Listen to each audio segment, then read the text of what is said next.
Justice for আরজি কর এই দাবিতে উত্তাল গোটা রাজ্য। রাত দখলের লড়াইয়ে সামিল হতে দেখা গিয়েছে গোটা বিশ্বকে। ওই দিনই শহরের রাজপথে হাজির ছিলেন 8 থেকে 80 সর্বস্তরের মানুষ একসঙ্গে গলা মিলিয়ে বলে উঠেছেন উই ওয়ান্ট জাস্টিস। মহিলাদের পাশাপাশি বহু পুরুষও সামিল হয়েছিলেন সুবিচার চাওয়ার আন্দোলনে। দেশ, রাজ্য, জেলা, শহর সর্বত্র চলে এই ধিক্কার মিছিল। এই অবস্থায় আন্দোলনের ঝাঁজ বাড়িয়েছে ডার্বি। রবিবার ডার্বি হওয়ার কথা ছিল, কিন্তু আরজি করের ঘটনার জেরে তা বাতিল করে দেওয়া হয়। আর তারপরেই প্রতিবাদের ঝড় তোলেন ফুটবল প্রেমী সমর্থকেরা।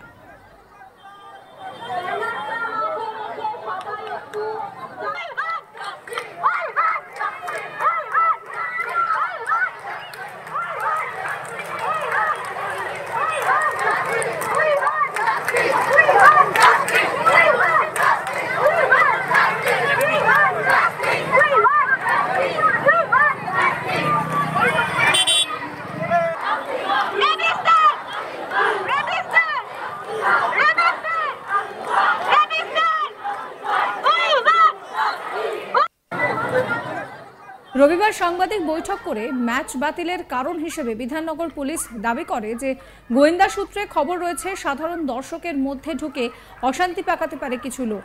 বিধাননগরের ডিসি অনিশ সরকার একটি অডিও ক্লিপ শুনিয়ে দাবি করেন যে কিছু লোক দর্শকের মধ্যে ঢুকে বিশৃঙ্খলা তৈরি করতে পারে। সাধারণ দর্শকের নিরাপত্তার কথা মাথায় রেখেই ম্যাচ বাতিল করা হয়েছে। আরজি কর কাণ্ডে আন্দোলনের আঁচ ছড়িয়ে পড়েছে দিকে দিকে। অবরুদ্ধ কোনা এক্সপ্রেসওয়ে।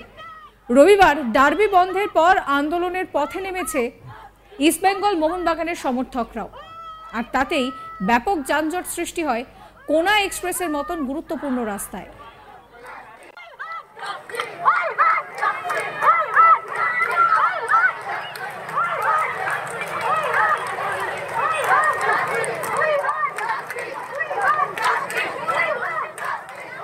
আন্দোলনের জেরে দ্বিতীয় হুগলি ব্রিজেও যানজট দেখা দেয়। রাস্তায় নামেন শয়ে শয়ে মানুষ। এই নিয়ে আমার কলিগ বৈদ্যনাথ ঝাড় একটি রিপোর্ট দেখাবো। আরজি করের আঁচ ছড়িয়ে পড়েছে গোটা রাজ্য থেকে দেশে। আর এই জেরে ইস্টবেঙ্গল মোহনবাগান সমর্থকের পাশাপাশি সাধারণ মানুষরা কোনা এক্সপ্রেসওয়ে 117 নম্বর জাতীয় সড়ক অবরোধ করেন। তারা বেতর মোড়ের কাছে জমায়েত করেন অসংখ্য মানুষ। আর তাদের দাবি যে জাস্টিস ফর আরজি কর।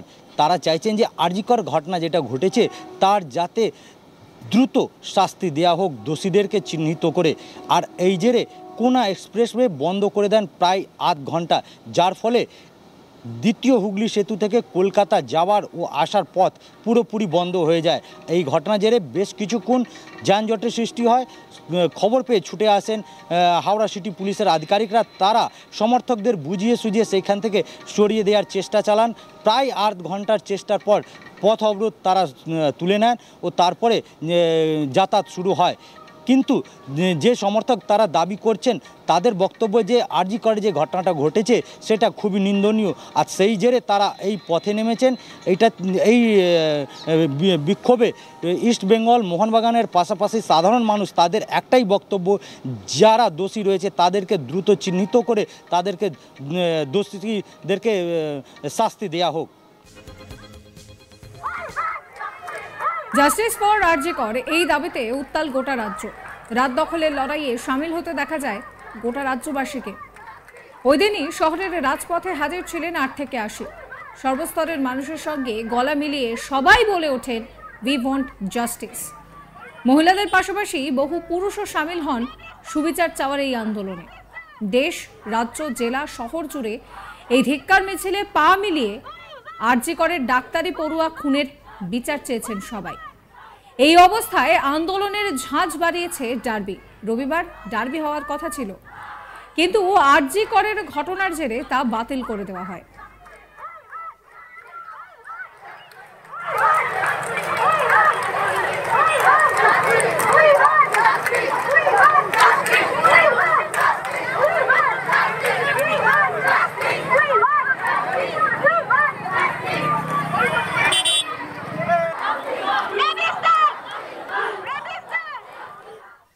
সাবস্ক্রাইব করবেন আজ তাক বাংলার ইউটিউব চ্যানেলকে, ফলো করবেন হোয়াটসঅ্যাপ চ্যানেলও।